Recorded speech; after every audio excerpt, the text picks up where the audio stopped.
Straight ahead on 12 News, a Brooklyn Park company with one giant reason to celebrate. I think everybody should be proud of the fact that they were part of this project and involved in it. But first, the aftermath of a stormy night, from power outages to drivers who need to get in touch with their insurance agent. 12 News starts right now. It was quite the eventful night, leaving storm damage across the Northwest Metro. Wind gusts as high as 64 miles per hour damaged large trees and knocked out power to many. Heavy rain followed, flooding some streets, including Weaver Lake Road in the western part of Maple Grove. Hello, everyone, and thanks for joining us. I'm Mike Johnson. And I'm Alexandra Renslow. It is cleanup day for many homeowners. And for places like Hackenmuller's Meat Market and Willette Bakery in Robbinsdale, it was a day of wondering and waiting when the power will come back on. 12 News starts our storm coverage with reporter Sonia Goins, who came across both residents and police in difficult situations. Mike and Alex, the storm is over, the skies are clear. Now folks in this Maple Grove neighborhood are trying to clean up the huge mess Mother Nature left behind.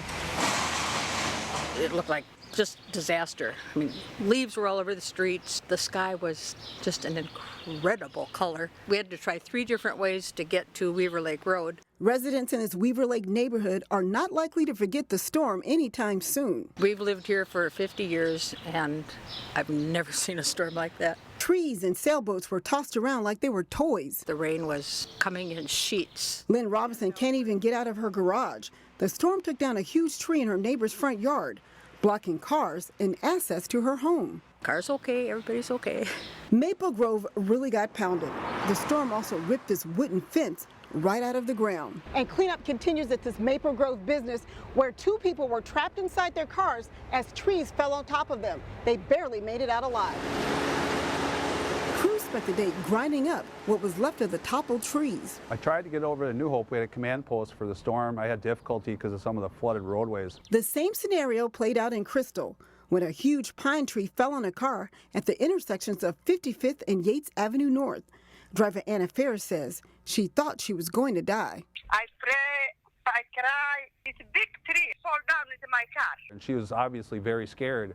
And she opened her car door and causing all this rain to come in her car. She had to wait about 30 minutes while crews cut down tree branches so she could get out. And there were problems here at the Crystal Police Department. The storm knocked out power to the phone service. 911 was working, but if people tried to call the police department, they got a recording. Service was out for a few hours. Water dripped onto an electrical box that contained the system for the phones and corroded an item inside there. The storm was widespread. There was also damage in Brooklyn Park. This truck was banged up after a tree fell on it. What are you going to do? It's Mother Nature. Sonia Goins, 12 News. And police say many roads are still impassable between Maple Grove and Rogers. Now, here's the reason why: downed power lines and broken transmission poles. Rogers Police Chief Jeff Behan has asked motorists not to drive on roads through the south side of Rogers. He says repairs could take several days as crews come in from North and South Dakota to help out. Xcel Energy crews have been working all night to restore power to more than 130,000 Metro customers. There was no estimated time on when all of those in the dark would have the electricity back on. One Crystal man came up with his own solution. I've got my service vehicle hooked up to my house actually because they have an inverter inside that runs to 110 voltage, so nothing's being lost in the refrigerator. As we went to air Wednesday afternoon, more than 1,400 Crystal customers and 1,700 in Brooklyn Park were among those without power. The power outages also impacted traffic signals at many intersections, including this one at 47th and Winnetka in New Hope. It raises the question, do you treat it as a 4-way stop or do you just breeze through? We saw some drivers stopping, but others did not. New Hope police say the best practice is to treat those intersections as a 4-way stop. Minnesota law says when there is no stop light, the driver on the left yields to the driver on the right. And maintenance crews at Rush Creek Golf Course will be busy for a while. The course was closed on Wednesday because of all the tree damage, but it will be back open on Thursday. More than 30 trees and a fence were damaged by the storm. Fallen trees and storm debris around the Northwest Metro means cleanup efforts will likely last for several days. City crews, such as this one in Crystal, are clearing trees and debris from the streets and the public right-of-way. However, trees that go down in residential yards are the responsibility of homeowners. So here's a couple of things to keep in mind if you're hiring a company to help with the cleanup. Make sure you know the business's track record and get a contract in writing. Any tree trimming service or individual hired to remove trees should be listed on Minnesota's Tree Care Registry. Yeah, I mean, storm damage, bottom line, brings companies from other states, and some of them, many of them do things the right way. They get licensed here, but some of them just kind of come in, they're looking for some quick money. Maybe they'll do a little bit of work, maybe they'll do a bad job. You don't know, so you want to make sure that what's their track record. And if you're looking for where to dispose of tree and storm debris, the Maple Grove Waste Yard site on Maple Grove Parkway serves many Northwest Metro cities, including the Brooklands, New Hope, and Crystal. In Plymouth, the site is on 23rd Avenue North, and in Robbinsdale, the normal yard waste pickup procedure applies. While the storm's aftermath has proven to be a long ordeal, Tuesday night's system actually moved pretty quickly through the area. And that's right. Check out this video captured by 12 News photojournalist Neil Persley. It shows the storm clouds heading towards Maple Grove before the skies opened up for not one but 2 rounds of rain. In Crystal, 2.6 inches of rain fell. That is the biggest rainfall amount we have had all year long. Well, there is much more to come on 12 News, including our first look inside the vacant Terrace Theatre that's been a hot-button topic for redevelopment. And later in sports, we'll catch up with former Osseo basketball star Sam Dower, who is now playing professionally overseas. But first, the National Weather Service says watch out for round 2 of storms Thursday afternoon. We'll be right back. We are getting our first look inside the vacant Terrace Theatre, which a developer wants to turn into a grocery store. These photos were taken by the developer last winter during an inspection of the property, and they show years of decay after the theater closed in 1999. There are holes in both the ceiling and the exterior of the building. The public is invited to see the developer's proposal at a public hearing July 13th at the Hubbard Marketplace Transit Building. That's also when the developer is expected to reveal the name of the grocery store. Cutting down on your energy use might be something you only think about in January or February when heating bills are really high. Yeah, but you should be thinking about it right now. And in today's Money Savers, Shannon Slatton shows us why.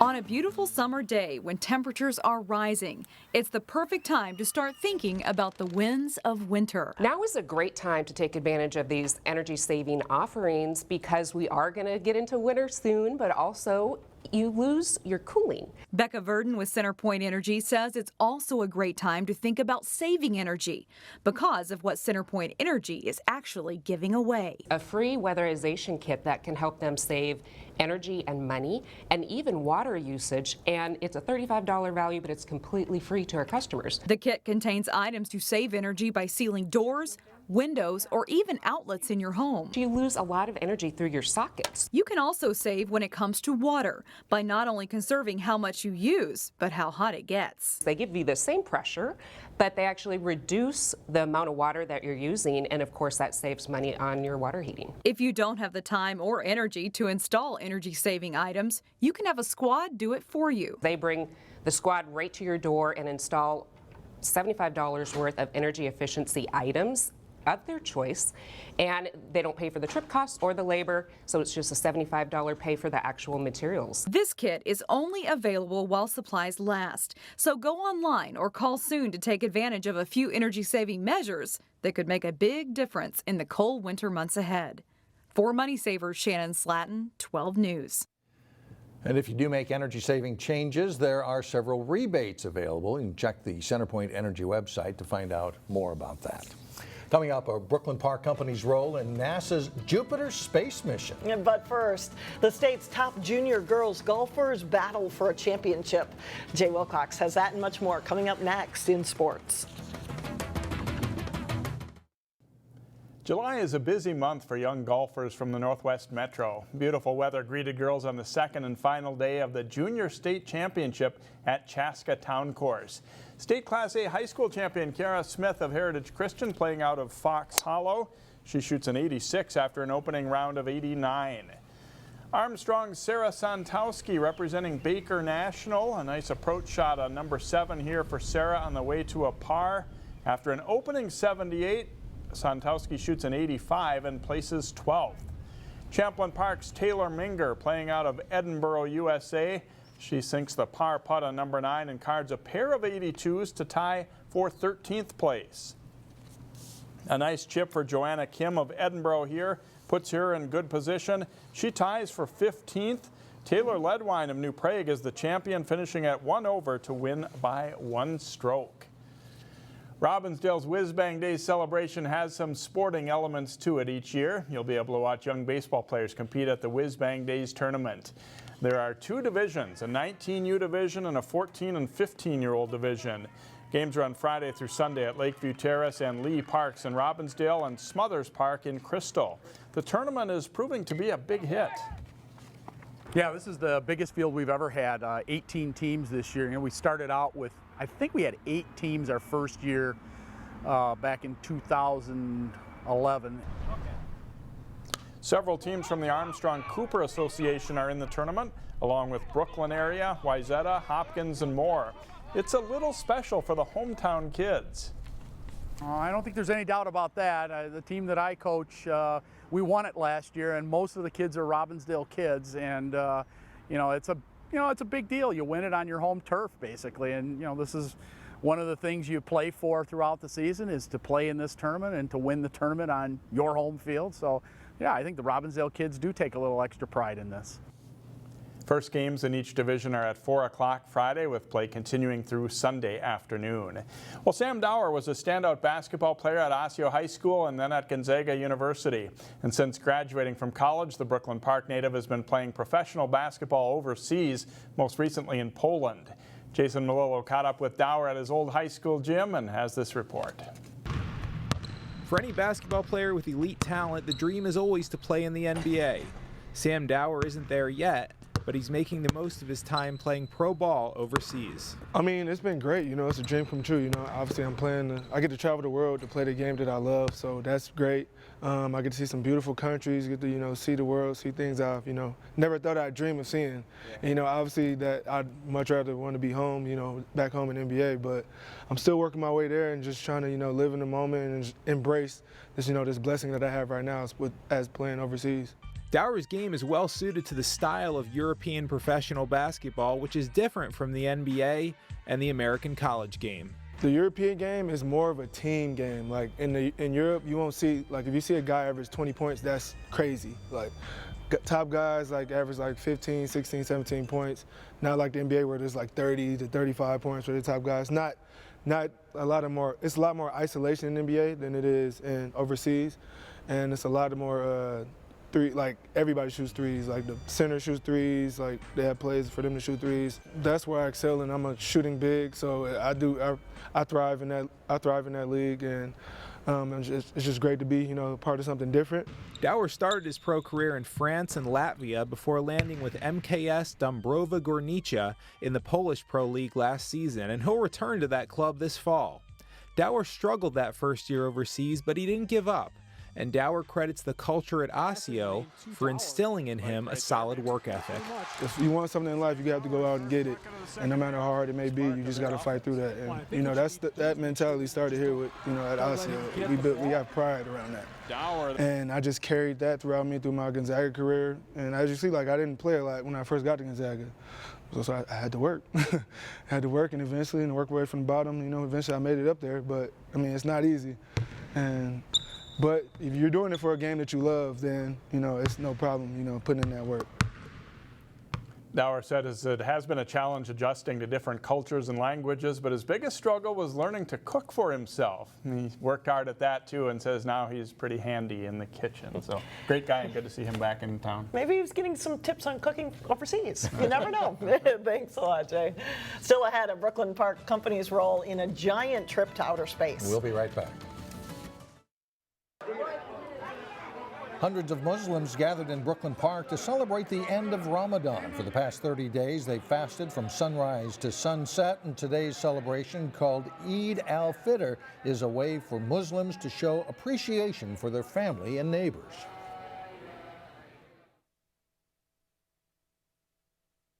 To have all the Muslims around the Brooklyn Park to come and celebrate this Eid together, and it's very important. And this shows to our neighbor Christians or Jews or other religions is that we are one. We are all one religion.